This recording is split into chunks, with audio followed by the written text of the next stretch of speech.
కూర్చున్నాం, సర్దుకొని కూర్చున్నాం. కూర్చోవచ్చున్నాం. ప్రార్థన చేసుకుందాం. కృపా సత్య సంపూర్ణ ప్రేమ స్వరూపి దయగలిగిన దేవ, నీకు వందనాలు స్తోత్రాలు చెల్లిస్తూ ఉన్నాం. ప్రత్యేకమైన దినం నీ పాద సన్నిధికి రావడానికి ఇచ్చిన ధన్యతను బట్టి వందనాలు స్వామి. భయంకరమైన ప్రతికూల పరిస్థితులు కనబడుచున్నప్పటికీ నీ మందిర ఆవరణంలో ఒక దినము గడుపుట 1000 దినముల కంటే శ్రేష్టమని సత్యాన్ని ఎరిగిన మేము ప్రభువా, ఏ విధము చేతనైనను నీ సన్నిధికి వచ్చి ఆరాధించాలని సమయత్తమై నిన్ను ఆరాధిస్తూ ఉన్నాం. మా స్తుతుల మధ్య మీరు ఆసీనులైనందుకు స్తోత్రాలు. మాకు కలిగిన అర్పణలను నీకు చెల్లించి మా ఆరాధనను తెలియచేయట కొరకు ఇచ్చిన ధన్యతను బట్టి స్తుతులు చెల్లిస్తున్నాం. మమ్మల్ని అందరినీ ఆరోగ్యవంతులుగా కాచి కాపాడి ఇచ్చిన ధన్యతపై స్తోత్రాలు. శ్రేష్టమైన సమయం నీ పరిశుద్ధ లేఖనాన్ని చేతపట్టుకుని నిలబడి ఉంటుండగా నీ ఆత్మచేత అభిషేకించండి, అందరితో మాట్లాడండి.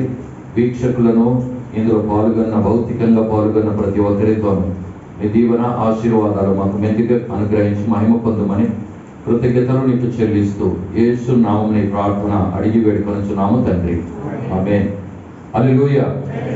ప్రభువుకు మహిమ చెల్లిస్తూ ఉన్నాను. అనేక నెలల తర్వాత మరలా మీ సన్నిధికి రావడానికి దేవుడు చక్కని అవకాశాన్ని అనుగ్రహించినందుకు ప్రభువుకు మహిమ చెల్లిస్తూ, అలాగనే అవకాశం ఇచ్చిన మన స్థానిక సంఘ కాపరి ప్రియులు, ఆత్మీయులు, మరి పాస్టర్ గారికి, పాస్టర్ గారికి ప్రత్యేకమైన వందనాలు తెలియజేస్తూ ఉన్నాను. అలాగనే ఆరాధనకు చేరి వచ్చిన ప్రియమైన సంఘ బిడ్డలైన మీ అందరికీ, మరి ఈ యొక్క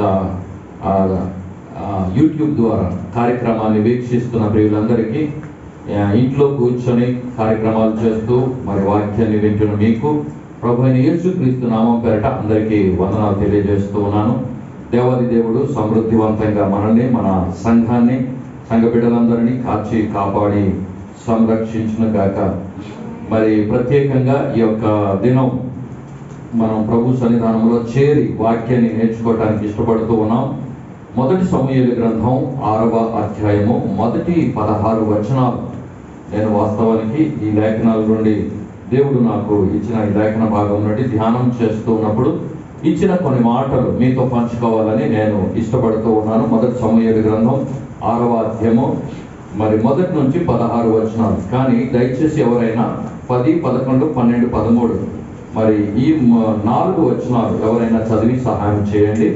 వారు అలాగున 2 పాడి ఆవులను తోలి తెచ్చి బండికి కట్టి వాటి దూడలను ఇంటి లోపల పెట్టి యెహోవా మందసమును, బంగారు గడ్డలను, పందికొక్కు రూపములను గల ఆ చిన్న పెట్టెను బండి మీద ఎత్తగా ఆ ఆవులు మార్గం బడి చక్కగా పోవచ్చు అరుచుచు బెత్షెమెషు మార్గమున నడిచెను. ఫిలిష్తీయుల సర్దారులు వాటి వెంబడియే బెత్షెమెషు సరిహద్దు వరకు పోయిరి. బెత్షెమెషు వారు లోయలో తమ గోధుమ చేలను కోయిచుండిరి. వారు కన్నులెత్తి చూడగా మందసము వారికి కనబడెను. దానిని చూచి వారు సంతోషించిరి. Thank you. ఇందులో మనం ప్రత్యేకంగా చదివిన లేఖన భాగాన్ని బట్టి దేవుని నేను స్తుతిస్తూ ఉన్నాను. మరి సంఘానికి చాలా నెలల నుంచి మేము రాలేనప్పటికీ సంఘం కొరకు ప్రత్యేకంగా మేము ఇంటిలో పాది మరి ప్రార్థన చేస్తూ ఉన్నాం. మరి మందిర నిర్మాణ పనులు జరుగుతూ ఉన్నాయి. దేవుడు అంచెలంచెలుగా తన కార్యాన్ని ఆయన జరిగించుకుంటూ ముందుకు వెళుతూ ఉన్నాడు. అందును బట్టి దేవుని నేను స్తుతిస్తూ ఉన్నాను. మరి నేను ఈ యొక్క యూట్యూబ్లో మాత్రం ఆరాధనకు రాలేనప్పటికీ ఖాళీ దొరికినప్పుడు ఈ కార్యక్రమాన్ని వీక్షించి అందులో కామెంట్లు కూడా చాలాసార్లు నేను పెట్టడం జరిగింది. నేను ఎవరు వస్తున్నారు, ఏం వాక్యం చెప్తున్నారు కూడా నేను తప్పనిసరిగా ఫాలో అవుతూ ఉన్నాను, చూస్తూ ఉన్నాను కార్యక్రమాన్ని. అందును బట్టి సంఘాన్ని బట్టి దేవుని నేను స్తుతిస్తూ ఉన్నాను. అలాగే మన ప్రియులు దైవజనులు బ్రెయినాడ్ అన్నగారికి బాగలేనప్పుడు కూడా చాలా పర్యాలు ప్రయత్నం చేసినాం కానీ కలవలేకపోయాం. కానీ వారి కొరకు కూడా మేము ప్రార్థన చేస్తున్నాం. సంఘం చేసిన ప్రార్థనను బట్టి దైవజనులను దేవుడు సంపూర్ణ స్వస్థతను అనుగ్రహించి కాపాడుచున్నందుకు మరి ప్రభువుకు నేను స్తుతులు చెల్లిస్తూ ఉన్నాను. అలాగనే ఈ యొక్క సంఘ నిర్మాణం కూడా నేను చూసినప్పుడు అనిపించింది, కార్యక్రమాన్ని లైవ్లో మనం చూపిస్తూ ఉన్నాం, నిర్మాణ పనులు కూడా ఒకసారి లైవ్లో చూపిస్తే బాగుండు అనిపించింది నాకు. ఎందుకంటే పాస్టర్ గారు ఎవరికి వెళ్ళి చేతులు చాపి డబ్బులు అడిగి కట్టుకునే స్థితి కాదు నాకు తెలుసు. కానీ ఏంటంటే చూపించినప్పుడు ప్రార్థన చేసేవారు ఎవరైనా ఉంటారు. కేవలము వాక్యాన్ని చెబుతున్నాం, మన గురించి మాట్లాడుతూ ఉన్నాం, కానీ ఎంతవరకు ప్రోగ్రెస్ అయ్యింది అనేది కూడా, ఎందుకంటే లైవ్ కాబట్టి ఇది పెట్టేటప్పుడు ఇది బాగుంటుంది, చూసేవారు కూడా, దూరంలో ఉన్న వారు కూడా వీక్షిస్తారు. కనుక నాకు అది అనిపించింది మరి మాస్టర్ గారికి, కనుక ప్రోగ్రెస్ ఎంతవరకు వచ్చింది, ఏమేమి జరిగింది కూడా చూపిస్తే మాలాంటి వారు కొన్ని పర్యాలు రాలేనప్పుడు అది చూడడానికి దేవుని యొక్క కార్యాలు, చాలా మంది చేయించిన సపోర్ట్ లేకపోతే ప్రేయర్ సపోర్ట్, ఇవన్నీ కూడా వారు చూసేవారు సంతోషిస్తారు. మనము ఇలా జరిగింది అని చెప్పేదానికంటే కళ్ళారు వాళ్ళు వీక్షిస్తే అది ఎంతో బాగుంటుంది అనేది నాకు అనిపించింది. కనుక మరి నేను చెప్పింది అది రాంగ్ అయితే నన్ను క్షమించండి, కానీ నాకు అనిపించింది అలాగా. కనుక దేవునికి నేను మహిమ చెల్లిస్తూ ఉన్నాను. ఈ యొక్క శ్రేష్టమైన సమయంలో మనం చదవబడినటువంటి లేఖన భాగంలో ఒక ప్రత్యేకమైన అంశం గురించి రాయబడి ఉంది. దాని నుండి నేను కొన్ని నిమిషాలు మీతో మాట్లాడాలని నేను ఇష్టపడుతూ ఉన్నాను. ఫిబ్రవరి నెల 21వ తారీఖున మన భారత ప్రభుత్వం వారు ఒక ప్రకటన చేశారు. ఆ ప్రకటనలో ఏమని రాశారంటే, పవిత్రమైన జంతువు ఆవు. ఈ ఆవును గూర్చి ఎవరైనా ఒక వ్యాసం రాసేటప్పుడు రాసి పంపిస్తే, ఏ భాషలోనైనా కానీ వ్యాసం మీరు రాసి పంపిస్తే వ్యాసానికి బహుమతి, ప్రథమ బహుమతిగా వారికి బహుకారంగా ఏదో ఒక గిఫ్ట్ ని మేము ఇస్తాము. అంతేకాకుండా ప్రశంస పత్రం ఇస్తాము. అంతేకాకుండా అందులో పార్టిసిపేట్ చేసిన ప్రతి ఒక్కరికి కూడా పార్టిసిపేషన్ సర్టిఫికేట్ మేము ఇస్తాం. అయితే ఏం చేయాలంటే, పవిత్రమైన జంతువు ఆవు అనే అంశం మీద వ్యాసం రాసి భారతదేశంలో ఉన్న వారందరూ పంపించవచ్చు, ఎవరైనా పంపించవచ్చు, ఏ భాషలోనైనా పంపించవచ్చు అని వారు డిక్లేర్ చేశారు. డిక్లేర్ చేసినప్పుడు ఇది నేను చదువుతూ ఉండేటప్పుడు ఈ ప్రభుత్వం వారు ఎక్కువగా ఆవుకి ఎక్కువ ప్రాధాన్యత ఇచ్చి, ఇది పవిత్రమైన జంతువు, భారతదేశానికి ఇది ఒక ప్రత్యేకమైనది అన్నట్టుగా వారు ఎక్స్పోజ్ చేసి మాట్లాడుతూ ఉన్నారు. మాట్లాడుతున్నప్పుడు నాకు అనిపించింది, ఆవు గురించి ఇంత ప్రాధాన్యత తీసుకోవడానికి గల కారణం ఏంటి అని నేను ఆలోచన చేసి, ఆవు సాధు జంతువు, పెద్ద శరీరము కలిగినటువంటిది, దాని యొక్క మాంసము, చర్మము, పాలు, పేడ, మూత్రం అన్ని కూడా ఉపయోగకరమైనటువంటిది. తర్వాత ఈ యొక్క ఆవు గురించి మనం చదువుతున్నప్పుడు అన్ని దేశాల్లో, అన్ని మత గ్రంథాల్లో, లేకుంటే అన్ని సాంప్రదాయాల్లో ఈ ఆవు గురించి నేను చదువుతున్నప్పుడు మంచి నీతి కథలు రాశాడు. దానివల్ల చాలా ఉపయోగకరమైనటువంటి విషయాల్ని మనము నేర్చుకున్నాం. నేను 2వ తరగతి చదివినప్పుడు ఆవు పులి కథ విన్నాను, మీరు కూడా వినుంటారు. ఆవు పులి కథ కూడా మీరు వినుంటారు. దాంట్లో కూడా ఆవు ఎంత సాధు జంతువో, నమ్మకమైనటువంటిదో అందులో ఒక ప్రత్యేకమైన కథాంశాన్ని మనం చూడగలుగుతూ ఉన్నాం. మనం తెలుగులోకి వచ్చేసరికి ఆవును గోమాత, కామధేనువు, సురభి అని కొన్ని పేర్లు పెట్టి సందర్భాన్ని సహితంగా దాని గురించి ఉపయోగించిన సందర్భాన్ని మనం చూస్తూ ఉన్నాం. తెలుగు భాషను మనం నేర్చుకున్నప్పుడు అక్షరాలు దిద్దేటప్పుడు ఆ అంటే అమ్మ, ఆవు అంటే ఆవు అని, అంటే అమ్మ తర్వాత ఆవు అంటే అమ్మకి ఎంత ప్రాధాన్యత ఇస్తున్నామో, అమ్మ పాలిచ్చి పెంచిన తర్వాత అమ్మ పాలు ఎండిపోతే ఆవు పాలుతో బిడ్డలు పెరిగిన వారు ఉన్నారు. కనుక అమ్మ తర్వాత స్థానం ఆవుకి ఇచ్చినట్టుగా మరి మన యొక్క సాంప్రదాయ గ్రంథాల్లో మనం చూడగలుగుతూ ఉన్నాం. ఇంతకీ బైబిల్ గ్రంథంలో ఎందుకు ఈ యొక్క ఆవు గురించి ఇంత ప్రాధాన్యత ఇవ్వబడింది, ఎందుకు చెప్పబడుతుంది అనే మాటలు మనం చూసినప్పుడు, మొదటి సమూయేలు గ్రంథం 6వ అధ్యాయము మనము చదివినటువంటి ఈ 16 వచనాలు కానీ మనం గమనించినప్పుడు చాలా స్పష్టంగా కొన్ని విషయాలు ఇందులో రాయబడి ఉంది. మొదటి 2 వచనాలు చదువుతారా? మొదటి సమూయేలు గ్రంథం 6వ అధ్యాయము మొదటి 2 వచనాలు. యెహోవా మందసము 7 నెలలు ఫిలిష్తీయుల దేశమందుండిన తర్వాత ఫిలిష్తీయుల యాజకులను శకునము చూచు వారిని పిలువనంపించి, యెహోవా మందసమును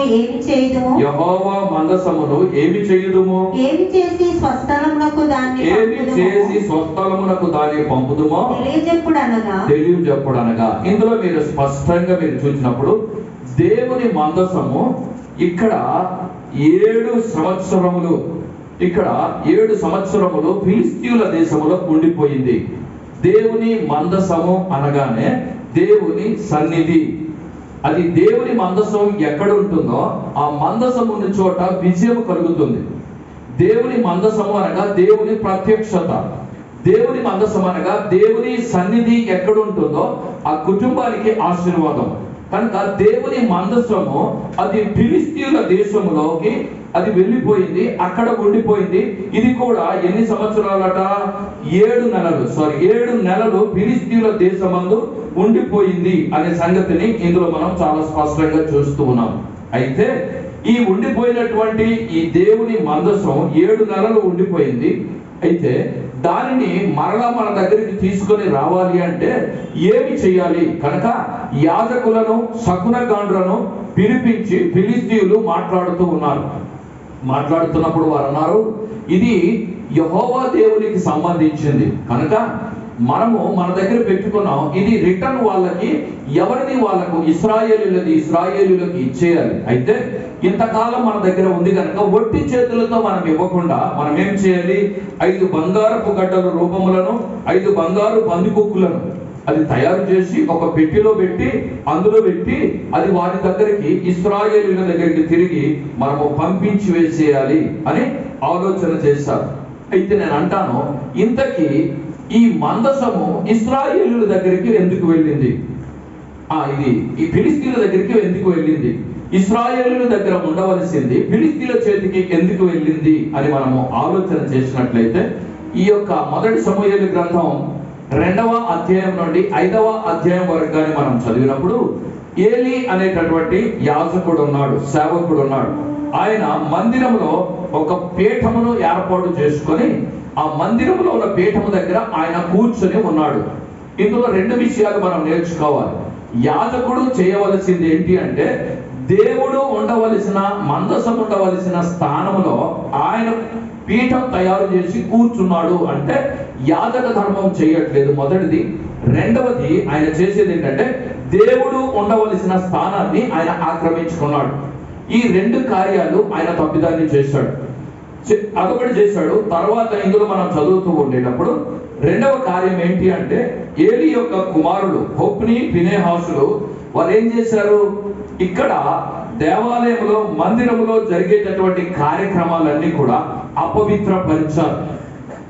దేవునికి ఆయాసకరమైనటువంటి కార్యాలు వారు చేశారు. మీరు ఆ డీటెయిల్ అన్ని చదివితే వారి యొక్క ప్రవర్తన, దేవుని సేవ పిలుపు లేదు, రక్షణ లేదు, దేవుని కూర్చున్నటువంటి అవగాహన లేదు. కానీ మందిరానికి వచ్చిన వారితో వారు అక్రమమైన పద్ధతిలో జీవితాన్ని గడిపినందుకు వీరు యవ్వనంలో ఉన్నప్పుడే దేవుడు వారిని మొత్తి సంహరించాడు. కానీ ఇశ్రాయేలీయులకు నష్టం జరిగింది. మీరు నా మందసాన్ని సరైన విధానంలో మీరు కాపాడలేకపోతూ ఉన్నారు కనుకనే మిమ్మల్ని నేను ఆశీర్వదించకుండా ఈ యొక్క మందసం ఫిలిస్తీయుల దేశానికి నేను పంపించేస్తున్నాను అని దేవుడు వారికి ఇచ్చేసి, ఇశ్రాయేలీయులకు ఓటమి, ఫిలిస్తీయులకు సమాధానం లేకుండా దేవాది దేవుడు చేసిన ఈ బ్యాక్గ్రౌండ్ అంతా కూడా మనం చదువుతూ ఉంటే ఈ విషయాన్ని మనం చూస్తూ ఉన్నాం. అయితే 7 నెలలుగా వారితోనే ఉండిపోయింది. వారు దాన్ని సక్రమమైన పద్ధతిలో దాన్ని ఉపయోగించలేకపోయారు. దేవుని మందసము ఫిలిస్తీయుల దగ్గర ఉండిపోవటాన్ని బట్టి వారికి లాభం లేదు, ఇశ్రాయేలీయులకు ఆశీర్వాదం లేదు. అది అటు లేక ఇటు లేక మిడిల్ గా అది ఉండిపోయిన సందర్భాన్ని మనం చూస్తూ ఉన్నాం. అంతేకాకుండా ఈ యొక్క దేవుని మందసము ఇది దాగోను గుడిలో పెట్టారు. దాగోను గుడిలో పెడితే సర్దారులకు తెగులు వచ్చింది. ఆ మందసము ఉండటాన్ని బట్టి వారికి నష్టమే కలిగింది కానీ కీడే కలిగింది కానీ ఎవరికి ఆశీర్వాదము కలగలేదు. అయితే వారు అనుకున్నారు, సర్వశక్తిమంతుడైన దేవుడు, ఇశ్రాయేలీయులటువంటి గొప్ప దేవుడు, ఎర్ర సముద్రాన్ని పాయలుగా చేసిన దేవుడు, ఐగుప్తులో నుండి ఇశ్రాయేలీయులను నడిపించిన దేవుడు, 40 సంవత్సరాలు మన్నాతో పోషించిన దేవుడు, 40 సంవత్సరాలు వస్త్రానికి కానీ తిండికి కొదువు లేకుండా పోషించిన దేవుడు, అలాంటి మహాశ్చర్య కార్యములు చేసిన దేవుడు మనతో కూడా ఉంటే మనం కూడా గొప్పవారం అయిపోతామే అని ఆలోచన కలిగి వారు ఏమనుకున్నారంటే, వారి దగ్గరే పెట్టి దాగోను గుడి లేకపోతే దాగోను దేవతలు పక్కన పెట్టి ఇశ్రాయేలీయుల దేవుణ్ణి దేవునిగా ఆరాధించిన కొరకై వారు ఇష్టపడ్డారు. అయితే వారు దేవుడైతే వారికి కావాలి, కానీ దేవుడికి చేయవలసినటువంటి అర్పణ, అర్చన, ఆరాధన ఈ మూడు కూడా వారు సక్రమమైన పద్ధతిలో చేయలేకపోయారు. దేవుడు కావాలి, కానీ దేవుడికి చేయవలసిన అర్పణ, అర్చన, ఆరాధన వారు సరిగా చేయలేకపోయారు. ప్రియమైన దేవుని బిడ్డలారా, చాలా పర్యాలు మనం ఏమనుకుంటామంటే దేవుడు మనకు కావాలి. ఎందుకంటే కష్టకాలంలో, కరోనా సమయంలో ఇబ్బంది అయినప్పుడు, శ్రమ వచ్చినప్పుడు, వేదన వచ్చినప్పుడు దేవుడు మనకు కావాలి. దేవుడు ఉంటేనే మనం ఆశీర్వదించబడతాం. దేవుడు ఉంటేనే మన కుటుంబాల్లో శుభకార్యాలు జరుగుతాయి. దేవుడు ఉంటేనే మనము గొప్పగా అంచెలంచెలుగా దీవించబడి ఇల్లు కట్టుకోవడమో, కారు కొనుక్కోవడమో, బ్యాంకుల్లో బ్యాలెన్స్ చేసుకోవడమో, దేవుడు అనేవాడు ఉంటేనే ఆశీర్వాదాన్ని మనం చూడగలము. చదువులో కానీ, ఉద్యోగాల్లో కానీ ప్రమోట్ అయి పైకి వెళ్ళడానికి ఉపయోగపడుతుంది. కానీ ఇక్కడ ఫిలిస్తీయులు ఏమనుకున్నారంటే ఇశ్రాయేలీయుల దేవుడు మాకు కూడా కావాలి. కానీ వారు ఏం చేశారట? అర్పణ లేదు, అర్చన లేదు, ఆరాధన లేదు, చేయలేకపోయారు. వారు చేసినటువంటి కార్యం చాలా పర్యాలు నేను ఒక మాట చెబుతూ ఉన్నాను. మనకు బైబిల్ కావాలి కానీ చదవం. ప్రేయర్ కావాలి కానీ మనం ప్రార్థన చేయం. మనకు చర్చి కావాలి కానీ చర్చికి వెళ్ళం. మనకు డబ్బులు ఉంటాయి కానీ సేవకి ఇయ్యం. మనకు కావాలి అని కోరుకుంటాం కానీ మనం చెయ్యం. దేవుడు కావాలి కానీ వారు దేవునికి చేయవలసిన కార్యాలు వారు చేయలేదు. చాలా పర్యాలు విశ్వాస జీవితంలో మనం కూడా అన్ని కావాలని కోరుకుంటాం కానీ మనం ఏంటి? ప్రభు కొరకై చేయలేనటువంటి స్థితిలో ఉంటాం. ఫిలిస్తీయులు అలాగున చేశారు. అయితే లాస్ట్ లో వాళ్ళు అనుకున్నారు ఏంటంటే ఈ యొక్క దేవుణ్ణి మన దగ్గర పెట్టుకొని మనము సాకలేము, సరిగా చూసుకోలేము కనుక ఏం చేద్దాము? ఈ దేవుని యొక్క మందిసాన్ని, ప్రత్యక్షతను మరలా ఇశ్రాయేలీయులకు మనం ఇచ్చేసినట్లయితే మనము బాగుగా ఉంటాం. ఈ గొప్ప దేవుడు మనకు ఆశీర్వాదాలు ఇస్తాడేమో. మా దాగోను దేవత కంటే ఈయన గొప్పవాడని మనకు తెలుసు, కానీ ఈయనకు మనం సేవ చేయలేకపోతున్నాం. కనుక ఈ మందసాన్ని ఇశ్రాయేలీయులకు తిరిగి మనం ఇచ్చేద్దాము అని వారు ఆలోచన చేశారు. చాలా జాగ్రత్తగా వింటే 7 నెలలు వారి దగ్గర ఉన్నాడే, ఆ మందసం ఉంది, దేవుడి సన్నిధి ఉంది, కానీ వారికి ఆశీర్వాదం లేదు. 7 నెలలు వచ్చారు కానీ వారు ఆశీర్వాదాన్ని పొందలేకపోయారు. 7 నెలలు. లాస్ట్ ఇయర్ ఒక 3 months దేవుని సన్నిధిని మనం పోగొట్టుకున్నాం. మీకు తెలుసు, లాక్డౌన్ టైంలో ఎంత కుమిలిపోయామో. మందిరానికి వెళ్ళలేకపోతున్నాం, ఆరాధన చేయలేకపోతున్నాం, ఒకరినొకరు కలుసుకోలేకపోతున్నాం. చాలా ప్రయాస. దేవుడు కావాలి కానీ దేవుని సన్నిధికి వెళ్ళలేకపోయినాం. చాలా మంది ఏం చేశారు? అర్పణ, అర్చన, ఆరాధన ఏది కూడా దేవునికి మనము అర్పించలేనటువంటి స్థితిలో ఆందోళన చెందాం. కొంతమంది ఏడ్చారు, కొంతమంది ఏమో జూమ్ లో, యూట్యూబ్ లో, ఫేస్బుక్ లో రకరకాలుగా ప్రయత్నాలు చేశారు. తర్వాత మన సంఘస్థులు ఏం చేశారంటే ఈ ఇంటర్నెట్ కాల్స్ కానీ, లేకపోతే ఫోన్ కాల్స్ ప్రేయర్ కానీ, కాన్ఫరెన్సింగ్ కాల్ కానీ మనం చేసుకున్నాం. అంటే దేవుని మందసాన్ని దూరం చేసుకుంటే వచ్చే నష్టం, దానివల్ల మనం ఏదో సాధించాలనుకుంటాం కానీ దానివల్ల మనకు చాలా కీడే కలుగుతుంది. అయితే ఇక్కడ నేను చెప్పబోయేది, నా ప్రసంగాన్ని నేను ప్రారంభిస్తున్నాను, కొద్ది నిమిషాల్లో నేను ముగిస్తాను, కానీ చాలా జాగ్రత్తగా మీరు వినండి. ఇక్కడ చేసిన పని ఏంటి అంటే మన దగ్గర ఉంచి ఈ దేవునికి తగినట్టుగా మనం బ్రతకలేకపోతున్నాం, ఆరాధించలేకపోతున్నాం. కనుక ఇశ్రాయేలీయుల దేవుని ఇశ్రాయేలీయులకు మనం అప్పగించేద్దాం. అయితే ఏం చేద్దాం అని ఆలోచన చేసినప్పుడు వారు ఒక క్రొత్త బండిని తయారు చేయించారు. క్రొత్త బండిని తయారు చేయించి వారు ఏం చేశారట?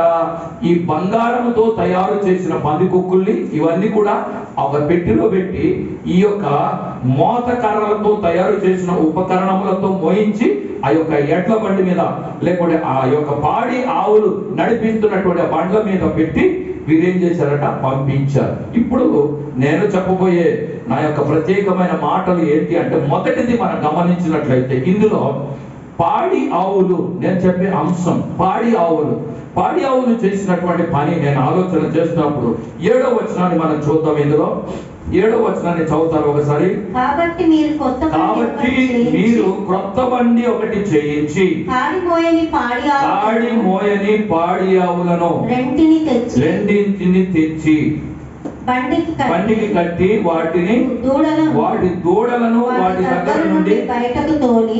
చాలా ఇందులో మీరు చూడండి, మొదటిది కాడి మోయని పాడి ఆవులు అని మాట్లాడుతూ ఉన్నాడు. మొదటిది కాడి మోయని పాడి ఆవులు. మీరు సంఖ్యాకాండం 19వ అధ్యాయం 2వ వచనాన్ని మీరు చూసినప్పుడు, యెహోవా ఆజ్ఞాపించిన ధర్మశాస్త్రం ఇది ఏమనగా, ఇశ్రాయేలీయులు కలంకము లేనిదియు మచ్చలేనిదియు ఎప్పుడును కాడి మోయనిదియునైనా ఎర్రని పెయ్యను నీ యొద్దకు తీసుకొని రావాలను అని వారితో చెప్పాడు. అంటే కాడి మోయని పాడి ఆవు అని ఇక్కడ మాట్లాడుతూ ఉన్నాడు. కాడి మోయని అనగానే దీని అర్థం ఏంటి అంటే, పాపము చెయ్యని, అపవిత్రత జరగని, లేకుంటే శాపము అనుభవించని, అంటే భారము లేనటువంటిది, పాప భారము లేకుండా స్వచ్ఛత కలిగినటువంటిది అనే మాటను మనం ఇందులో చూస్తున్నాం. దేవుని యొక్క మందసాన్ని మోయడానికి ఎలాంటి ఆవుల్ని ఏర్పాటు చేశారు అని మనం ఆలోచన చేసినప్పుడు, అది కాడి మోయని అంటే పాపము లేని, నిష్కల్మషమైన, పవిత్రమైన, స్వచ్ఛమైన, దేవుని కొరకై నీతిగా యథార్థంగా జీవించినటువంటిది. ఈ ఆవును మాత్రమే అది మోసుకొని వెళ్ళాలి అని దేవాది దేవుడు అక్కడే లేవీయులకు ఒక ఆజ్ఞను ఆయన జారీ చేశాడు. దాని ప్రకారంగానే కాడి మోయని పాడి ఆవులు అనే మాటను మనం చూస్తూ ఉన్నాం. దేవుని సన్నిధికి మనం వచ్చినప్పుడు నా ప్రియమైన సంఘానికి నేను జ్ఞాపకం చేసేది, దేవుని మందిరంలో ఆయన మందసాన్ని, ఆయన సన్నిధిని మనము అనుభవించాలి, ఆయన ప్రభువును మనము మోయాలి అనే ఆలోచన కలిగినట్లయితే మనము చేయవలసింది ఏంటంటే, అపవిత్రత లేకుండా పవిత్రమైన జీవితము కలిగినటువంటి వారమే మనము దేవుని మోయగలము. దేవుడు వారిని ఆశీర్వదిస్తాడు. మనము కానీ అపవిత్రత కలిగి మనం ఉంటే వెంటనే మందసాన్ని ముట్టుకున్న వ్యక్తి వెంటనే అక్కడ చనిపోతాడు. కనుక కాడి మోయనది, అలాంటి అపవిత్రత లేనటువంటి జీవితము కలిగి దేవుని యొక్క సన్నిధిని, మందసాన్ని మోయాలి అని మాట్లాడుతూ ఉన్నాడు. ఇక్కడ జాగ్రత్తగా మీరు ఆలోచన చేసినట్లయితే, మీరెవరికైనా, మనకెవరైనా ఒక మంచి యాపిల్ కొని ఈ యాపిల్ మనకు తినడానికి ఇస్తున్నారు అనుకోండి, వారి చేతులంతా కూడా కుష్టు రోగం వచ్చి జబ్బు కలిగిన చేతులతో మంచి యాపిల్ ని చేత పట్టుకొని మనకిస్తే తీసుకుంటామా? అపవిత్రమైనది, ఆ కంపు కొడుతున్న చేయితో మంచి వస్తువైన ఇచ్చిన మనం తినం. అలాగే దేవునికి మనం స్తుతులు అర్పించిన, ప్రార్థన చేసిన, ఆయన సన్నిధికి వచ్చిన, అపవిత్రమైనటువంటి మనస్సు కలిగి మనం ఆయనను ఆరాధించినప్పుడు ఆయన ఎన్నడూ కూడా మన ప్రార్థన అంగీకరించాడు. కనుకనే అందరిలాగానే మనం ఫాస్టింగ్ ఉంటున్నాం, ప్రార్థన చేస్తున్నాం, అర్పణలు ఇస్తున్నాం, అన్నింటిలో సహకరిస్తున్నాం. కానీ మన మనస్సు, మన నోరు, మన ఆలోచన, మన బుద్ధి మారకుండా ప్రభు కొరకై నువ్వు ఏది చేసినా ఆయన అంగీకరించాడు. కాడి మోయని పాడి ఆవులు కావాలి.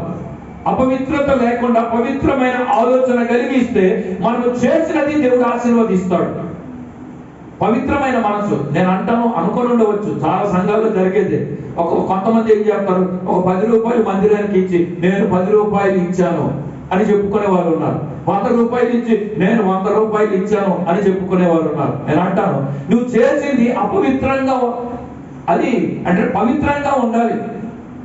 కానీ కొన్ని పర్యాలు ఏ నోటితోనైతే మనము తిడతామో, ఏ నోటితో దుర్భాషలాడతామో, ఏ నోటితో మాట్లాడతామో, మందిరానికి వచ్చి పవిత్రమైన కార్యాలు చేసినట్టు కనబడుతూ ఉంటారు. కొంతమంది మందిరానికి రావడానికి ముందు ఉదయాన్నే లేచిన వెంటనే భర్తతోనో, భార్యతోనో, పిల్లలతోనో గొడవ పడతా ఉంటారు, వాగ్వివాదాలు చేసుకుంటూ ఉంటారు. మీరు గమనించి ఉంటారు. చికెన్ తీసుకురా, మటన్ తీసుకురా, వెంటనే వంట చేసి చర్చికి వెళ్ళిపోవాలి, నువ్వు బాత్రూమ్కి వెళ్ళి తొందర స్నానం చేసి వచ్చేసే, నువ్వు మాటలు వినవు, నువ్వు ఆ పని చేయవు, ఈ పని చేయవు, అన్ని గొడవలన్నీ ఇంట్లో పెట్టేసుకుంటారు. ఆరాధనకు వచ్చిన తర్వాత హల్లెలూయా స్తుతి మహిమ చప్పట్లు కొట్టి ఆరాధన చేస్తూ ఉంటారు. అపవిత్రమైన నోరు, అపవిత్రమైన మనస్సు, ఇంటిలో జగడము, గొడవలు పడి ఉంటారు. ఇక్కడికి మాత్రం వచ్చిన తర్వాత పెద్ద భక్తులుగా ముసుగేసేసుకొని, మాస్కులు పెట్టుకొని భక్తిగా శ్రద్ధలతో కూర్చొని ఆరాధిస్తూ ఉంటారు. నేను అంటాను, ఇట్స్ ఏ డిఫైనింగ్, ఇది పాడు చేసేటటువంటిది. పవిత్రమైన కాడి మోయని పాడి ఆవులు కావాలి. దేవుని యొక్క మందసం దగ్గర ప్రత్యక్షతను అనుభవించి దీవెనలు పొందాలి అంటే మొదటిది ఏం చేయాలంటే పవిత్రమైనటువంటి జీవితంతో ప్రభు సన్నిధానంలో కనబరుచుకుంటే దేవుడు ఆశీర్వదిస్తాడు. తర్వాత ఇందులో నేను చదువుతున్నప్పుడు నాకు వచ్చిన ఒక తలంపు ఏంటంటే, అక్కడ అనేక ఆవులు ఉన్నాయి, కానీ కేవలము 2 ఆవుల్ని ఎన్నిక చేయబడింది. అందులో కూడా కాడి మోయని పాడి ఆవులు అన్నాడు. నేను ప్రేమను దేవుడారా, ఈ యొక్క ప్రాంతంలో ఎంతో మంది ఉండగా దేవుడు మనల్ని ఆశీర్వదించాడు. మనకు తన మందిరంలో కనబరుచుకునే భాగ్యాన్ని ఇచ్చాడు. ప్రత్యేకంగా తన సన్నిధానంలో మనం కూర్చొని ఆనందించడానికి ఆయన భాగ్యాన్ని ఇచ్చాడు. రెండవది, ఇందులో మనం గమనిస్తూ ఉండేటప్పుడు 7వ వచనాన్ని మనం చూద్దాం. 7వ వచనంలోనే ఇంకొక మాట ఏమంటాడంటే, వాటి దూడలను ఇంటికి తోలి అంటాడు. చివరి లైన్లో మీరు చూడండి, 7వ వచనంలో వాటి దూడలను వాటి దగ్గర నుండి ఇంటికి తోలి అనే మాటను మనం చూస్తూ ఉన్నాం. రెండవది, ఇందులో గమనించినప్పుడు ఈ పాడి ఆవులకు చిన్న లేత దూడలు ఉన్నాయి. ఈ పాడి ఆవులు ఈ యొక్క మందసాన్ని మోయడానికి, కాడిని మోయడానికి అది ముందుకొచ్చినప్పుడు వాటికి చిన్న లేత దూడలు కూడా ఉన్నాయి అనే సంగతిని ఇందులో మనం చూస్తూ ఉన్నాం. అంటే మందసాన్ని మోయడానికి వచ్చినటువంటి ఆవులు ఏం చేశాయంటే, ఎంతో ఆప్యాయతతో, ఎంతో అనురాగంతో, ఎంతో ప్రేమ కలిగి ప్రాణానికి ప్రాణంగా పెంచుకున్నటువంటి ఆ యొక్క బిడ్డల్ని లేకుంటే లేత దూడల్ని పక్కన పెట్టి అవి ఏం చేశాయంట, దాన్ని ఆ ముద్దు పెట్టుకున్నాయి, హత్తుకున్నాయి. వాటిని పక్కకు తోలి అవి ఏమన్నాయంటే, ఇదిగో నేను దేవుని యొక్క పని చేయడానికి, మందసాన్ని మోయడానికి నేను బయలుదేరి వెళుతున్నాను కనుక మీరు మీ పని మీరు చూసుకోండి, నా పని నేను చూసుకుంటాను. కనుక మీరు అక్కడికి వెళ్ళండి, నేను మాత్రము దేవుని యొక్క పరిచర్య కొరకై వెళుతున్నాను. మీ దారి వేరు, నా దారి వేరు అని పిల్లల్ని సాగనంపేసి ఆ పాడి ఆవులు దేవుని మందసాన్ని అది మోయడానికి బయటికి వచ్చాయి. దేవుని బిడ్డలారా, నేను ఇందులో నాకు దేవుడు ఇచ్చినటువంటి ప్రేరణ, ఆలోచన ఏంటి అంటే, దేవుని పరిచర్యకు మనం వచ్చినప్పుడు, దేవుని మందిరానికి మనం వచ్చినప్పుడు ఆప్యాయతలు, అనురాగాలు అన్ని కూడా పక్కన పెట్టి దేవునికి ప్రాధాన్యత ఇవ్వాలి. చాలా పర్యాలు కుమారుడు అంటే, కుమార్తె అంటే, ఇంటి వాళ్ళు అంటే చాలా ఇష్టం, నేను కాదనట్లేదు. కొన్ని పర్యాలు దేవుని మందిరానికి మనం వచ్చేటప్పుడే ఆ రోజే ఎవరు బంధువులు ఇంటికి వస్తారు, లేకుంటే ఆ రోజే ఇంట్లో కృతజ్ఞత కూడిక పెట్టి ఉంటారు, లేకుంటే ఆ రోజే ప్రియమైనటువంటి వారి గృహాల్లో శుభకార్యాల్లో పెళ్లిళ్ళు జరుగుతూ ఉంటాయి. కానీ దేవుని పరిచర్య కొరకు దేవుని మందిరానికి మనం వచ్చినప్పుడు ఇక్కడ చేసేది ఏంటంటే, ఆప్యాయత, అనురాగాలన్నీ కూడా సెకండరీ, రెండో ఛాన్స్. కానీ మొదటిది ఏంటి అంటే, దేవుని సన్నిధి ప్రాముఖ్యం. దేవుని మందిరానికి ఎవరైతే ప్రయారిటీ ఇస్తారో దేవుడు ఆ కుటుంబాన్ని ఆశీర్వదిస్తాడు. తన కడుపున పుట్టిన లేత దూడలే కానీ లేత దూడలను సాగనంపించి ఇంటికి తోలి నేను మాత్రము దేవుని పని కొరకై, దేవుని పరిచర్య కొరకై బయలుదేరి వెళుతున్నాను అనేటటువంటి ఆలోచన కలిగిన సందర్భం ఇందులో మనం చూస్తూ ఉన్నాం. నేను అనుకుంటా ప్రియమైన దేవుని బిడ్డలారా, చాలా మంది సేవకులు, ఇప్పుడు పాస్టర్ గారు అయితేనేమి, మాలాంటి వారు అయితేనేమి, సేవకు మేమేం చేసామంటే మా ఆప్యాయతలు, అనురాగాలు, ప్రేమానుబంధాలు అన్ని కూడా పక్కన పెట్టి సేవ కొరకై సమర్పించుకొని మేము వచ్చాం. అవన్నీ మాకు అవసరం. కానీ సేవకు వచ్చిన తర్వాత ఎవరో చనిపోయారు అంటే వెళ్ళడానికి కుదరదు, ఎవరికో మా బంధువులకు వివాహం అవుతుంది అంటే వెళ్ళడం కుదరదు, లేకపోతే ఎక్కడో దుఃఖకరమైన సంఘటన జరిగింది అంటే వెంటనే వెళ్ళడం కుదరదు. మొదట సేవ, తర్వాతనే మిగతా పనుల కొరకై ఆలోచన చేసేటటువంటి సందర్భాలు మాకు కనబడుతూ ఉన్నాయి.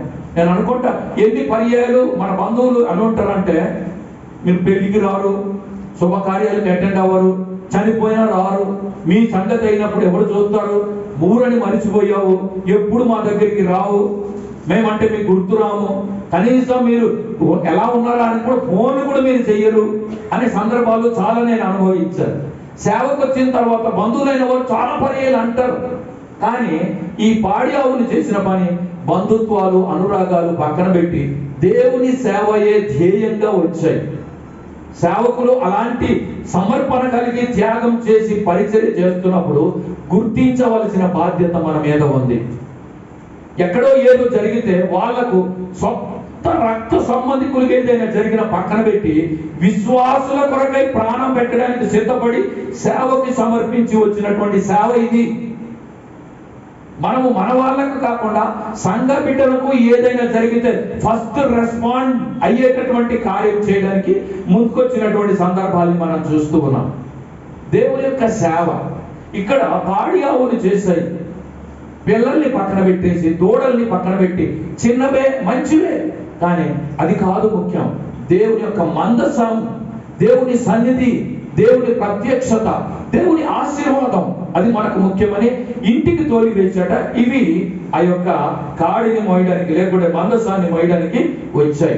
ఇందులో చదివేటప్పుడు 12వ వచనం నేను చదువుతున్నప్పుడు అక్కడ ఒక మాట రాశాడు, ఆ ఆవులు రాజమార్గమనబడి చక్కగా పోవచ్చు అరచుచు అనే మాట రాశాడు. రాజమార్గం గుండా ప్రయాణం చేస్తూ ఉన్నాయంట.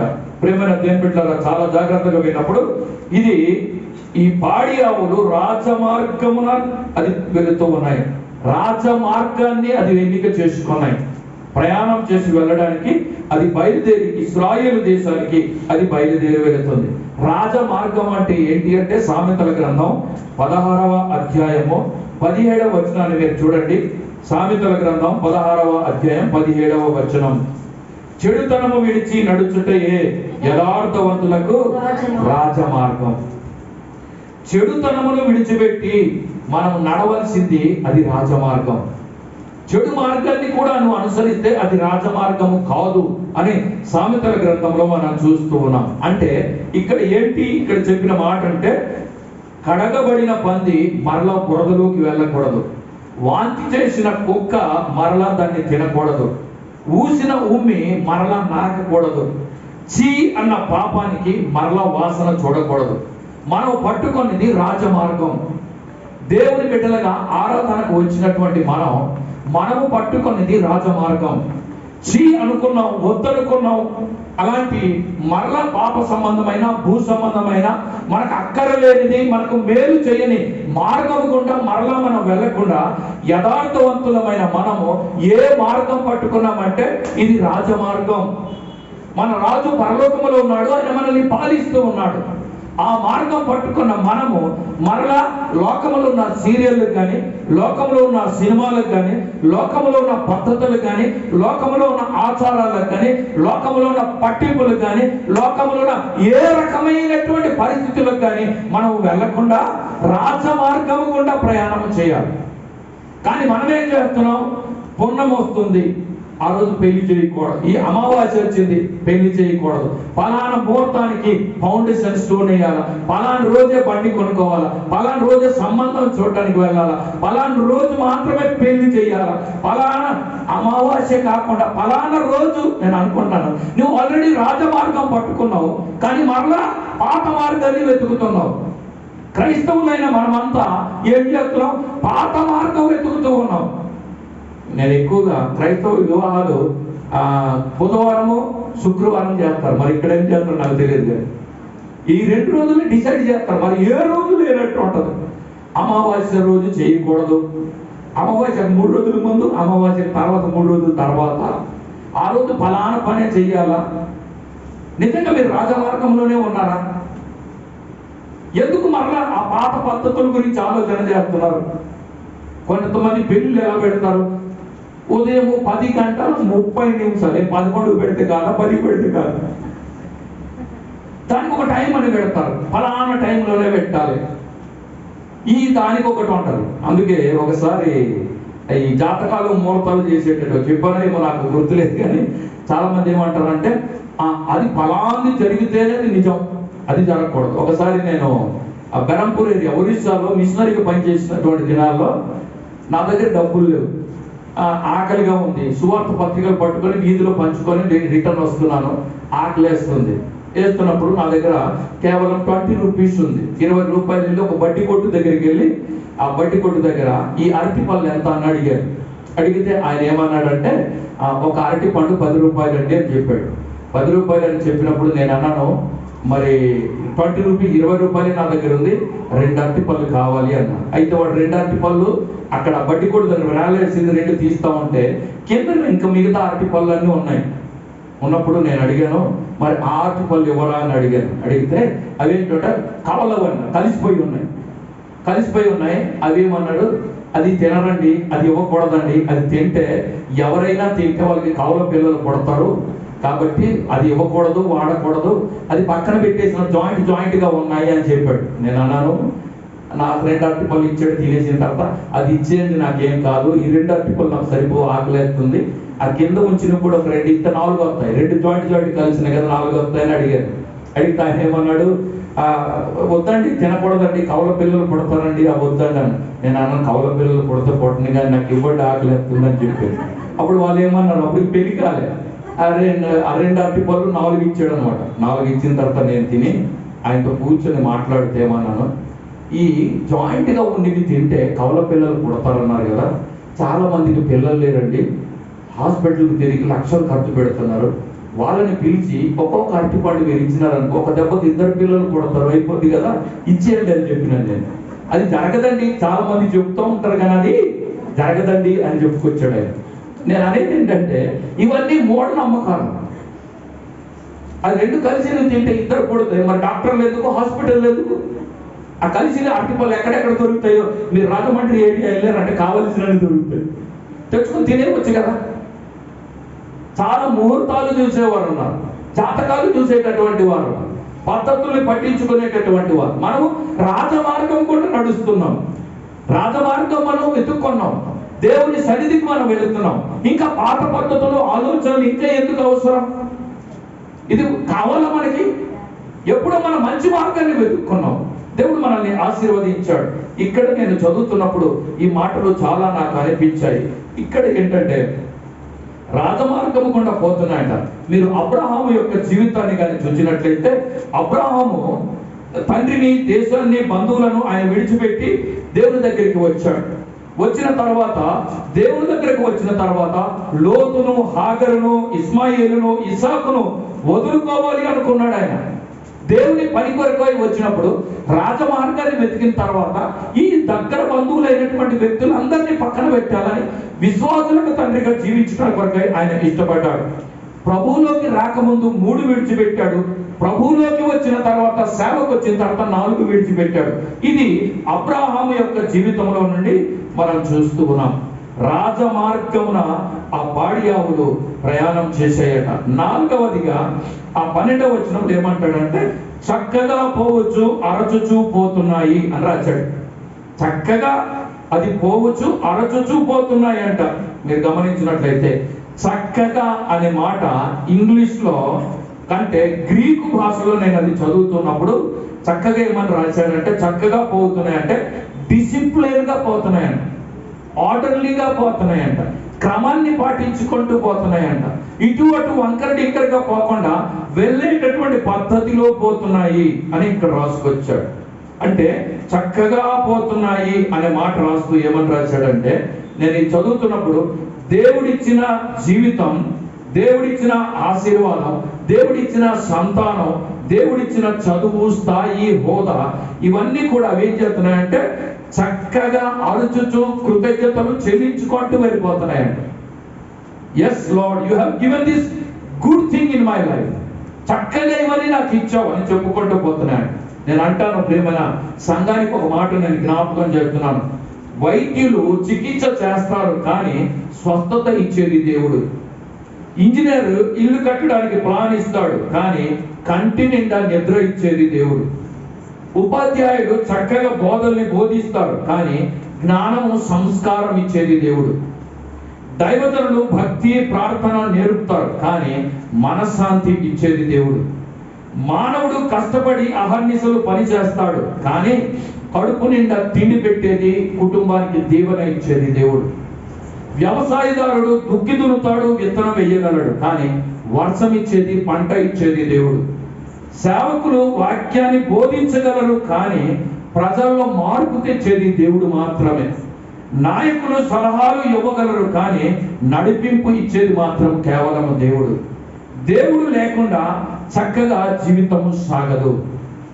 కనుకనే ఈ పాడి ఆవులు ఏం చేశాయంట, చక్కగా పోవచ్చు అరచుచు కేకలు వేసుకుంటూ అది చక్కగా పోతున్నాయి. నడుచుకుంటూ మందసాన్ని మోసుకొని అది వెళుతూ ఉన్నాయి.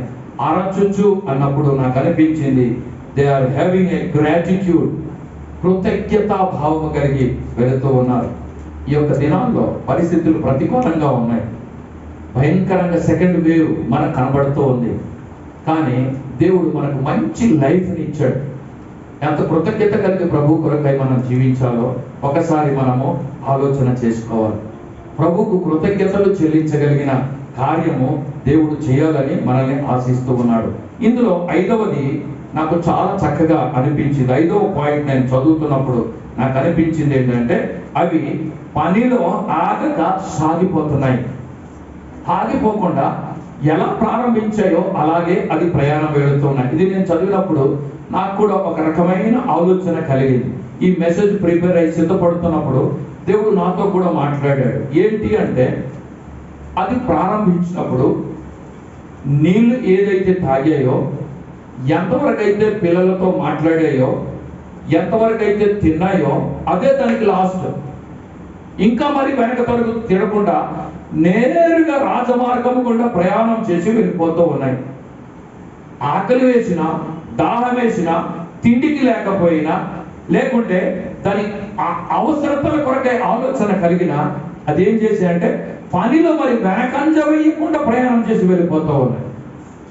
No turning back. ఇంకా వెనకంజ వేసేది లేదు, ముందుకు సాగుకుంటూనే అది ప్రయాణం చేసి వెళ్ళిపోతూ ఉన్నాయి. ప్రియమైన దేవుని బిడ్డలారా, చాలా జాగ్రత్తగా వినండి. అది ప్రారంభించినప్పుడు ఏదైతే తిన్నదో, ఏదైతే త్రాగిందో, ఏదైతే తన యొక్క బిడ్డలతో కలుసుకున్నాయో, ఏది చేసిందో అదే లాస్ట్. తర్వాత మరి వెనక తట్టు తిరగకుండా అది ప్రయాణం చేసి వెళ్ళిపోతున్నాయి. దేవుని పరిచర్యలో దేవుని కొరకై మనం ముందుకు వెళ్ళేటప్పుడు again we cannot turn back our life. ఇంకా మనం వెనక్కి చూసేది లేదు. ప్రభు కొరకు జీవిస్తాను అన్నప్పుడు మరలా బాప్తిజం తీసుకొని సంఘ బిడ్డగా నేను జీవిస్తానని త్యాగం చేసిన తర్వాత మరలా తాగుడికి, మరలా వ్యసనానికి వెళ్ళకూడదు. మళ్ళా దాని గురించి ఆలోచన చేయకూడదు. మళ్ళా పాత జీవితం గురించి ఆలోచన చేయకూడదు. అందుకే అంటాడు ఒక సేవకుడు అంటాడు, సేవ అంటే చావు అని అర్థం అంట. సేవ అంటే చావు అని అర్థం అంట. అంటే నేను చావడానికి వెళ్తున్నాను అనేది సేవ అంట. ఇప్పుడు మాకు కూడా మీలాగనే చాలా కోరికలు ఉంటాయి. మీలాగా జీన్ ప్యాంట్లు వేసుకోవాలని, టీ షర్ట్లు వేసుకోవాలని, మీలాగనే ఇక్కడ పెద్ద జుట్టు పెంచుకోవాలని, పిలకలు పెట్టాలని, రింగులు పెట్టుకోవాలని, మీలాగనే మాకు మంచి షూ వేసుకొని దర్జాగా బుల్లెట్లో తిరగాలని మాకు ఉంటది. అది మేము త్యాగం చేశాం, అవన్నీ విడిచిపెట్టేశాం. దాని గురించి ఆలోచన చేయడానికి మాకు టైం లేదు. లేకపోతే అందరిలాగానే ఈ ఒంటి నిండా నగలేసుకొని, ఎక్కడ లేని అన్ని డెకరేషన్ చేసుకొని, ఇక్కడ పిల్లకలు తీసుకొని, ఆ ఆడపిల్లలు కానీ, వైఫ్ కానీ, చిల్డ్రన్ కానీ మేము కూడా ఎంజాయ్ చేయాలని మాకు ఉంటది. కానీ ఇవన్నీ మేము ఏం చేసామంటే వెనకంజ చూడకుండా మేము వద్దనుకున్నాము, వదిలేసి పరిచర్య కొరకై ముందుకు సాగి వెళుతున్నప్పుడు, దేవుని యొక్క కార్యాల కొరకై సాగినప్పుడు మనం ఇంకా టర్నింగ్ బ్యాక్ చేయకూడదు. అంటాడు సేవ అంటే సిలువ, సిలువ అంటే విలువ, విలువ లేనిదే ఫలము లేదు, ఫలము లేనిదే పరలోకము లేదు. ఇది దేవుడు మాకు ఇచ్చినటువంటి భాగ్యం. అయితే ఈ యొక్క పాడి ఆవులు మందసాన్ని మోసుకుంటూ అది ముందుకు సాగుకుంటూ అది వెళ్ళిపోతూ ఉంది. ఇది 5వది. 6వది మనకు 2 పాయింట్లు నేను క్లోజ్ చేస్తాను. చాలా జాగ్రత్తగా ఆలోచించినప్పుడు 14వ వచనం మీరు చూడండి. ఇందులో 14వ వచనాన్ని మనం చూసినప్పుడు ఆ బండి బెత్షెమెషు వాడైన యెహోషువ యొక్క పొలంలోనికి వచ్చి అక్కడనున్న ఒక పెద్ద రాతి దగ్గర నిలవగా వారు బండి యొక్క కర్రలను చీల్చి ఆవులను యెహోవాకు దహన బలిగా అర్పించిరి. ఈ 14వ వచనంలో పొలములోనికి వచ్చి అనే మాటను మనం చూస్తున్నాం. చాలా జాగ్రత్తగా వినాలి. ఇది పొలములోనికి వచ్చాయి, నడుచుకుంటూ రాజమార్గము గుండా ప్రయాణం చేసి అది పొలములోనికి వచ్చింది. పొలము అనగా సంఘం. నువ్వు ఎక్కడికి వెళ్ళినా చివరికి చేరేది పొలమే. నువ్వు ఏ పనులు చేసినా విశ్వాసి యొక్క జీవితంలో ఏ కార్యం చేయడానికి నువ్వు తలపెట్టినా నీవు గమ్యం చేరేది పొలమే. పిల్లలకి నామకరణం చేయాలన్నా పొలమే అవసరం, అంటే సంఘం. వివాహం చేయాలన్నా సంఘం అవసరం, శుభకార్యాల కొరకు సంఘం అవసరం. లేకుంటే ఏదైనా ఇంట్లో కీడు జరిగింది, దుఃఖం జరిగింది, మరణ వార్త వచ్చింది, అది చేయడానికి కావలసింది సంఘం. నువ్వు ఎక్కడికి వెళ్ళినా చివరికి నువ్వు చేరేది సంఘం, అంటే పొలం. ఎంత రాజమార్గం కూడా నువ్వు నడిచి వెళ్ళినా, ఎంత చక్కగా నువ్వు ప్రయాణం చేసినా చివరికి చేరేది నువ్వు పొలము దగ్గరికే నువ్వు చేరవలసి ఉంది. చాలా జాగ్రత్తగా మీరు వినండి. ప్రియమైన వాళ్ళరా, సంఘము అనగానే ఏంటి అంటే తల్లితో సమానం. జన్మనిచ్చింది తల్లి, పరలోకం చూపించింది సంఘం. నువ్వు ఏ కార్యము నువ్వు తలపెట్టు, ఎనీ ఆర్గనైజేషన్ లేకుంటే any part of the ministry, నువ్వు ఏది స్టార్ట్ చేసినా సంఘం నుండే ప్రారంభించబడుతుంది. ఒక ఆర్ఫనేజ్ నువ్వు స్టార్ట్ చేయాలన్నా సంఘం నుంచి వచ్చిన ఫండ్తోనే స్టార్ట్ అవుతుంది. ఒక ఆర్గనైజేషన్ స్టార్ట్ చేయాలన్నా సంఘం నుంచే స్టార్ట్ అవుతుంది. లేకుంటే ఎవరికైనా సపోర్ట్ చేయాలి అనుకుంటే సంఘం నుంచే స్టార్ట్ అవుతుంది. అంటే సంఘము అనేది దేవుని దృష్టిలో ఒక తల్లి లాంటిది, విశ్వాసులకు మాతృత్వం లాంటిది. సంఘాన్ని విడిచి నువ్వు ఏ పని కూడా చేయలేవు. ఒకవేళ మీ పాస్టర్ గారిని, మన పాస్టర్ గారిని మనం పిలవకపోయినా వేరే పాస్టర్ అయిన సంఘానికి సంబంధించిన వ్యక్తి వచ్చే చేయాలి కార్యం. లేదంటే అన్యుల్లాగా నువ్వు బతకవలసి ఉంటుంది. అయితే నేను అంటాను, అలాంటి సంఘం పట్ల కృతజ్ఞత లేకుండా, సంఘ నిర్మాణం జరుగుతున్నా, కార్యాలు జరుగుతున్నా స్పందించకుండా మనము ఉన్నాము అంటే దాని అర్థం ఏంటి అంటే సంఘానికి నువ్వు చేరట్లేదు. సంఘం నుండి దొరికినవన్నీ తల్లి పాలు పిండి తాగినట్టుగా తాగి తల్లికి నీ కృతజ్ఞత లేకుండా జీవించిన పరిస్థితి మన జీవితాల్లో రాకూడదు. దేవుడు అది కోరుతూ ఉన్నాడు. ఇప్పుడు తల్లి పాలు తాగి బతికినటువంటి మనం పెద్ద అయినాక తల్లిని తండ్రిని మనం దూరం చేసుకుని బతికామంటే అది ఎలా ఉంటుంది? కనుక తల్లిదండ్రులకు అవసరత వచ్చినప్పుడు మనం స్పందించినట్లే సంఘ అవసరత కనబడినప్పుడు మనము స్పందించగలగాలి. అది సంఘము. లేకపోతే పొలములోనికి వచ్చి ఆగి అని మాట్లాడాడు. ప్రేమైన దేవుని బిడ్డలారా, ఇందులో మనం ఆలోచన చేసినప్పుడు సంఘంలో మనము వచ్చి ఆగి ప్రతి కార్యం కొరకై మనకు ఎప్పుడైనా కష్టం వచ్చినప్పుడు పాస్టర్ గారికి ఫోన్ చేసి, పాస్టర్ గారు ఫలానా ఫలానా అని మనం చెప్పుకుంటాం, మన చెప్పి మాట్లాడుకుంటాం. వారు ప్రార్థన చేస్తే మనకు ఆశీర్వాదం కలుగుతుంది. ఏది నువ్వు స్టార్ట్ చేసినా, ఏదైనా గృహ నిర్మాణమో, ఒక కారు, ఒక బండో, లేకపోతే ఉద్యోగమో, సంతానమో, వివాహమో, ఏది జరిగినా church is the basic fundamental for the Christian life. Church లేకుండా ఈ కార్యం జరగదు. దేవుని కార్యం కొరకు సిద్ధపడేటప్పుడు కనుక సంఘము గురించి ఆలోచన చేసినప్పుడు, ఎందుకంటే ప్రమాదం నుండి తప్పించబడాలన్నా, శోధన నుండి కాపాడబడాలన్నా సంఘము చేసిన ప్రార్థన మన కుటుంబాలకు ఆశీర్వాదకరంగా ఉంటాయి. ఈ పాడి ఆవుల గురించి నేను చదువుతున్నప్పుడు అది రాజమార్గము గుండా పోయినా పొలములోనికి వచ్చి ఆగి, ఎక్కడికి వెళ్ళినా నేరుగా అక్కడికే వచ్చి ఆగాల్సిందట. అందుకే నిన్నటి దిన ఒక మామూలు జోక్ నేను చదువుతుంటే అందులో ఏమని రాశాడంటే, బతుకు బస్ స్టాండ్ అయిపోయిందిరా అని అంటారట. ఎందుకు అలాగంటారు అని అంటే ఆయన ఏమన్నాడంటే, మొగోడంట బస్సు లాంటివాడట, ఆడదంట బస్ స్టాండ్ లాంటిదట. అంటే బస్సు ఎటు తిరిగినా చివరికి అక్కడికే చేరాలట. అందుకే బతుకు బస్ స్టాండ్ అని రాస్తారట. బతుకు బస్ స్టాండ్ అయిందిరా అని మాట్లాడతారు. మన బతుకులు కూడా ఎలాంటిది అంటే సంఘం. నువ్వు ఎటు తిరిగినా, ఏ కార్యానికి వచ్చినా చివరికి మనం చేరేది మళ్ళీ సంఘం. నువ్వు ఎటు నుంచి ఏ డైరెక్షన్ నుంచి మాట్లాడినా మళ్ళీ మెయిన్ మనకు సంఘం, సంఘ కాపరి. అది లేకుండా ఏ కార్యం కూడా జరగదు. అది అక్కడికి వచ్చి ఆగింది. చివరికి ఒక మాట నేను చెప్పి క్లోజ్ చేస్తాను. 14వ వచనంలోనే ఆవులను యెహోవాకు దహనబలిగా అర్పించిరి అంటే ఇక్కడ చివరిగా లాస్ట్ వర్డ్ నేను చెప్పేది, ఈ ఆవులు దాన్ని ఆ కట్టెల్ని చీల్చి దహనబలిగా అర్పించినప్పుడు అవి ఏమనుకుని ఉంటాయి అంటే, ప్రభువా నీ యొక్క మందసాన్ని మోసే ధన్యత నాకు ఇచ్చావు, చక్కగా మోసుకొని వచ్చాను, చివరికి నీది మందసం మోస్తూనే చనిపోయే భాగ్యాన్ని నాకు ఇచ్చినందుకు చాలా సంతోషిస్తున్నాను అని ఆ ఆవులు చెప్పుకొని అక్కడ ప్రభువుకు మరణం, ఇక్కడ ప్రభు కొరకై త్యాగం చేయబడిన సందర్భాన్ని ఇందులో మనం చూస్తూ ఉన్నాం. ప్రియమైన దేవుని బిడ్డలారా, చాలా జాగ్రత్తగా మనం ఆలోచించినప్పుడు ప్రభు యొక్క కార్యం ప్రారంభంలో ఎలా స్టార్ట్ చేశాయో చివరి వరకు ఆ యొక్క మందసం మోస్తూనే తన ప్రాణాలు విడిచాయి. విశ్వాసంలో మనకు వచ్చిన తర్వాత ప్రభువును నమ్ముకున్న ప్రారంభంలో ఏ రీతిగా విశ్వాసాన్ని కొనసాగించడం మొదలు పెట్టామో అదే స్పీడ్, అదే భక్తి, అదే విశ్వాసముతో మన తుది శ్వాస విడిచే వరకు ఒకే మాదిరిగా లైఫ్ వెళ్ళాలి. మిడిల్ని విడిచిపెట్టకూడదు. మధ్యస్థంలో జీవితాన్ని మనము దూరం చేసుకోనకూడదు. దేవుడు మనం ఏ ప్రార్థన చేసినా ఆలకించి ఆశీర్వాదం ఇచ్చే దేవుడు. ఈ యొక్క పాడి ఆవుల గురించి నేను చదువుతూ ఉండేటప్పుడు నాకు అనిపించింది ఏంటంటే, ప్రభు కొరకై జీవించడానికి ఇష్టపడిన విశ్వాసులై మనం అడిగితే దేవుడు తప్పనిసరిగా మనకు ఏదైనా ఆశీర్వాదాలు కంపల్సరిగా మనకు అనుగ్రహించి బలపరుస్తాడు. ఈ 1988వ సంవత్సరం డిసెంబర్ 26వ తారీఖున విజయవాడ పట్టణంలో ఒక మర్డర్ జరిగింది.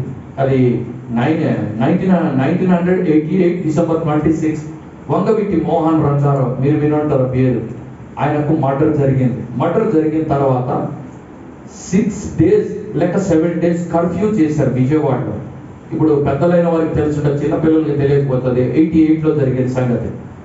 అయితే 6 to 7 days కర్ఫ్యూ జరిగినప్పుడు అక్కడ ఒక 65 సంవత్సరాల వృద్ధురాలు కొడుకు కోడలు చనిపోయారు. ఒక 7 సంవత్సరాలు లేక 8 సంవత్సరాలు కలిగిన ఒక మనవడు ఉన్నాడు.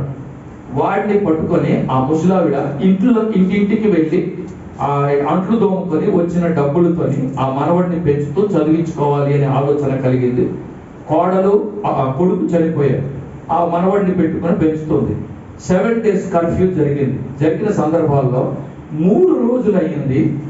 ఏ ఇంటికి పాచి పనికి వెళ్ళలేదు, ఎక్కడి నుండి తిండి దొరకలేదు, ఎవరు ఏమి ఇవ్వలేదు. ఇంటి లోపలికి వెళ్ళిందంట ముసలావిడ. ఆ మనవడు ఈ కడుపుని ఇలా చేతిలో పెట్టుకొని నానమ్మ ఆకలేస్తుంది అని 3 రోజుల నుంచి ఏడుస్తున్నాడు.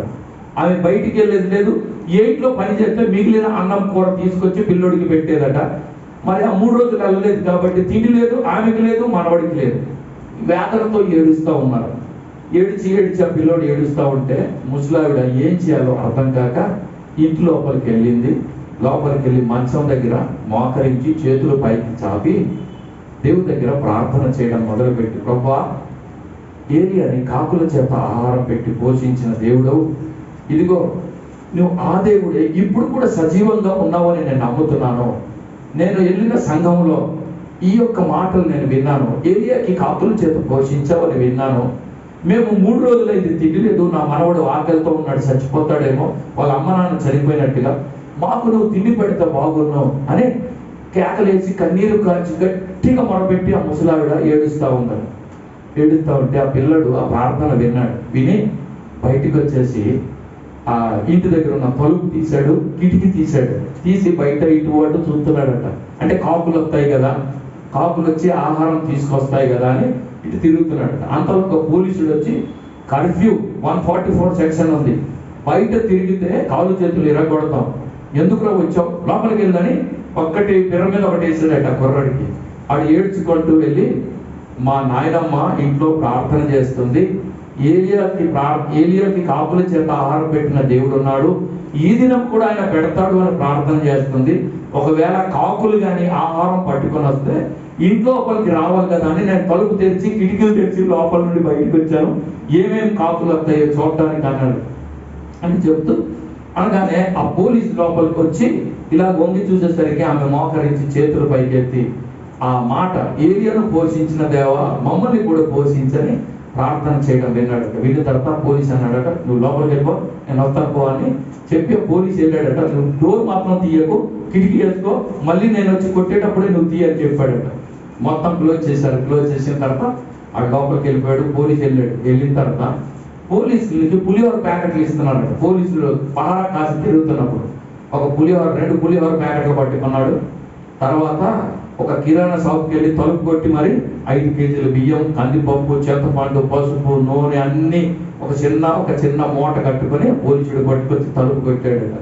తలుపు కొట్టి లోపలికి వచ్చి తీరిగానే ఆ పిల్లడు మొహంలో చాలా ఆనందం కలిగితే పులిహోర ప్యాకెట్ ఇవ్వగలిగాడు. పొట్ల మీకు తినడం స్టార్ట్ చేస్తే ఆ ముసలమ్మకి ఇచ్చారట. ఇచ్చిన తర్వాత ఆమె తీసిన తర్వాత, నా దేవుడు ఏలియాని కాకి చేత పోషించాడు కానీ నా దేవుడు కాకి చేత నన్ను పోషించాడు. అక్కడ కాకి చేత పోషించాడు, ఇక్కడ కాకి పోలీసుడి చేత నన్ను పోషించాడు. నా దేవుడు విడిచిపెట్టే దేవుడు కాడు, నన్ను దూరం చేసే దేవుడు కాడు అని అక్కడ ఆమె చెప్పడం జరిగింది. నేను చెప్పేది ఏంటంటే, దేవుని పరిచర్య కొరకై, దేవుని కార్యం కొరకై మనము అడిగి అలిసిపోయినా, స్పందించకపోయినా ఏలియాని పోషించిన దేవుడు తన సేవకులను తన కార్యాన్ని ఆయన సఫలం చేస్తాడు. డెఫినెట్గా ఎవరినో ఒకరిని ప్రేరేపించి తన కార్యాన్ని మాత్రం జరిగించుకుంటాడు. ఈ యొక్క శ్రేష్టమైన సమయాన్ని నేను జ్ఞాపకం చేసేది, ఏలియా కాలంలో ఉన్న దేవుడే మన కాలంలో కూడా ఉన్నాడు, మన అవసరాల్ని తీరుస్తాడు. అందుకే ఆయన కొరకై ప్రారంభం నుంచి ఎండింగ్ వరకు ఏకధాటిగా తన మందస్సాన్ని మోయగలిగిన భాగ్యాన్ని మనం కలిగి ఉంటే ఆయన ఎన్నడూ కూడా మనల్ని విడిచిపెట్టాడు. కనుక ఈ దినం మిమ్మల్ని నేను ఎంకరేజ్ చేసే మాట ఏంటంటే, మన దేవుడు మందస్సు మోయడానికి మనకు యోగ్యత ఇచ్చినప్పుడు పవిత్రమైనటువంటి కాడి మోయని పాడి ఆవుల్లాగా తయారై రాజమార్గం గుండా ప్రయాణం చేస్తూ పాటలు పాడుకుంటూ సంతోషంగా కేకలు వేస్తూ వెళ్ళి చివరి వరకు వెళ్తే ఆయన తప్పనిసరిగా మనల్ని విడిచిపెట్టాడు. కనుక ఈ డేంజరస్ డిఫికల్టీస్ టర్బులెన్స్ దినాల్లో ప్రభు సన్నిధానంలో ఉన్న మనం ప్రభు కొరకు జీవించినప్పుడు ఆయన తప్పనిసరిగా మన అవసరాలు తీర్చి మన కార్యాన్ని సఫలం చేస్తారు. దేవుడి మాటల్ని మన వినికిడిలో దీవించి ఆశీర్వదించిన గాక. ఆమేన్. అందరము తరలి వచ్చిన దేవుడు మనకిచ్చిన మంచి అవకాశం. పరిస్థితులన్నీ అననుకూలంగా ఉన్నవి, కానీ దేవుడు అవకాశాన్ని ఇస్తున్నాడు. వాడి ఆవుల సమర్పణ ఎంత శ్రేష్టమైనది, మృగములను విడిచినది, సంతానమును మరిచినది, దేవుని మార్గమును నడిచినది, చివరికి దేవునికి తను తాను సమర్పణ చేసుకున్నది. వాటిలో ఉన్న శ్రేష్టత్వమును బట్టి మన జీవితం కూడా రీతి అలమర్చుకోగలిగితే ఎంత భాగ్యం. ఆలోచన చేద్దాం, తీర్మానం చేసుకుందాం. ఇప్పటి వరకు ఒకవేళ అలాంటి సమర్పణ మన జీవితంలో లేదేమో, మనకు, మన కుటుంబం, మన పిల్లలు, మన భర్త, భార్య, తల్లిదండ్రులు, నాది, నాకు, నా అవసరత, నా ఇల్లు, నా కొరకనే ఒకవేళ మనం ఇప్పటివరకు ప్రయాసపడ్డామేమో, ఈ మిగిలిన సమయంలో నా కొంతైనా దేవుని కొరకు మనం నడుస్తాం, దేవుని మార్గంలో నడుస్తాం, దేవుని మందస్సమును మోడుస్తూ నడుస్తాం. దేవుడు గొప్ప కార్యాన్ని జరిగిస్తాడు. దేవుడు గొప్ప కార్యాన్ని జరిగిస్తాడు.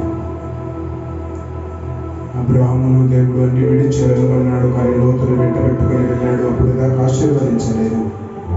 లోతు కూడా దూరము ఎడవైన తర్వాత అబ్రాహామును ఆశీర్వదించడం ప్రారంభించాడు. మన జీవితంలో ఇంకా ఏది విడవవలసింది ఉందో, ఎక్కడ మనము నడవవలసింది ఉందో మనం తీర్మానం చేసుకుందాం.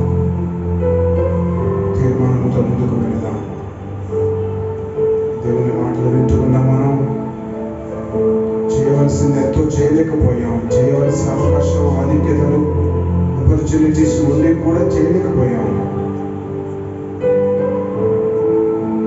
కనుక పొలములో చేద్దాం, నీకు ఇష్టమైన స్థలంలో కాదు. నీవు అనుకుంటున్నావు, నేను దేవుని పనికే ఇచ్చాను, దేవుని కొరకే ఇచ్చాను, దేవుని సేవకునికే ఇచ్చాను, దేవుని సంఘంలో ఇచ్చాను అనుకుంటున్నావు. కానీ నీ సొంత సంఘంలో నీవు ఇవ్వలేదేమో, నీ పొలంలో నీవు నడమంచలేదేమో. ఆలోచన చేయి, తీర్మానం కలిగి ఉందాం.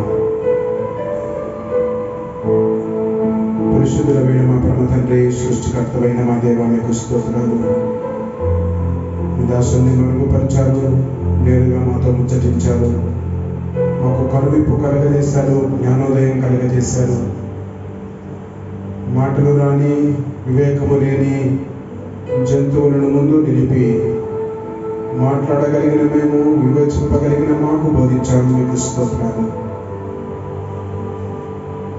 మీ కొరకు, మీ మార్గములో, మీ పనిలో మేము నడుచుట కొరకు, మీ స్థలములో, మీ పొలములో మేము నిలుచుట కొరకు కృపణించమని, అవసరమైతే మీ కొరకు మేము ఇంకా త్యాగం చేసుకునే స్థితిలో నీకు తీసుకుని వెళ్ళమని మీకు స్తుతులు, కృతజ్ఞత, స్తోత్రాలు చెల్లిస్తూ అనేకుల హృదయాల్లో వాక్యం ఫలించుట కొరకు కృపణించమని క్రీస్తు పేరిట ప్రార్థించి వేడుకొనుచున్నాము తండ్రి.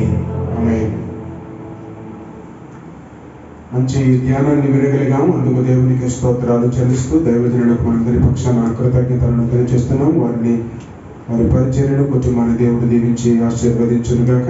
ఆరోగ్య భాగ్యాలు దేవుడు మనందరికీ ప్రసాదించునుగాక. కొంత లైవ్ డిస్టర్బెన్స్ అయినట్టుంది. దయచేసి ఇది రెక్టిఫై చేయడానికి మనం ప్రయత్నం చేస్తున్నాం, కానీ ఇది ఎక్కడ చిన్న మిస్టేక్ జరుగుతుంది. దీన్ని అప్లోడ్ అంతా మళ్ళీ యూట్యూబ్లో ఉంచేస్తాం. దయచేసి దాని కొరకు మీరు ప్రార్థన చేయవలసిందిగా మనం చేస్తున్నాం. అందరం లేచి నిలబడదాం. ప్రభు నేర్పిన ప్రార్థన దీవెనతో ఆరాధన ముగించుకున్నాం. పరలోకమందున్న మా తండ్రి, నీ నామం పరిశుద్ధపరచబడునుగాక, నీ రాజ్యం మాకు వచ్చునుగాక, నీ చిత్తం పరలోకమందు ఎలాగో భూలోకమందు నెరవేరునుగాక. కావలసిన ఆహారం నేడు మాకు దయచేయి. మరణస్తులను మేము క్షమించిన ప్రకారం మమ్మల్ని క్షమించు. మమ్మల్ని శోధనలోనికి దేక దృష్టిని తప్పించు. ఎందుకంటే రాజ్యం, బలం, మహిమ నిరంతరం నీవెన్నకు స్వామి. ఆమేన్. మన పరమ తండ్రి అయిన దేవుని దివ్యమైన ప్రేమ, మన ప్రభువుడు రక్షకుడైన యేసుక్రీస్తు యొక్క శాశ్వతమైన కృప, సర్వసత్యములోని నడిపిస్తున్న పరిశుద్ధాత్మ దేవుని అన్యోన్య సహవాసము, సన్నిధి, సమాధానము, ఆయన కాపుదల, సంరక్షణ, భద్రత, ఆయన సన్నిధిలో తరలి వచ్చిన మనకును, కుటుంబానికి, సంఘానికి, సార్వత్రిక సంఘాలకు, నేటి సందేశకులకు, వారి పరిచర్యకు ఇప్పుడు ఎల్లప్పుడు సదాకాలము తోడై ఉండును గాక. ఆమేన్. తండ్రి, కుమార